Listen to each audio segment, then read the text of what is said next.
ఇది అల్లం పచ్చడికి తాలింపు అనమాట. నూనె కొంచెం ఎక్కువే పోసుకోవాలి. అల్లం పచ్చడి ఎక్కువ కాలం నిల్వ ఉండాలి కాబట్టి.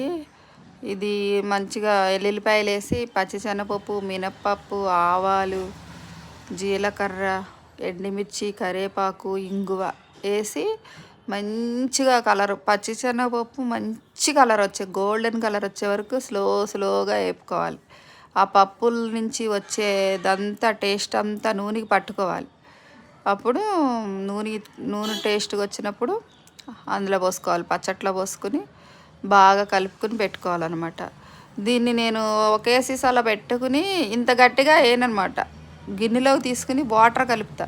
అంటే టమాటా సాస్ ఎలా వస్తుంది పల్చగా అలా చేసి వేస్తానన్నమాట విడిగా. ఇంత గట్టిగా అయితే వేయను. ఎందుకంటే ఇంత గట్టిగా వేస్తే ఇడ్లీకి దోశకి బాగుంటుంది కానీ ఇంకా రైసులకు బాగుండదు.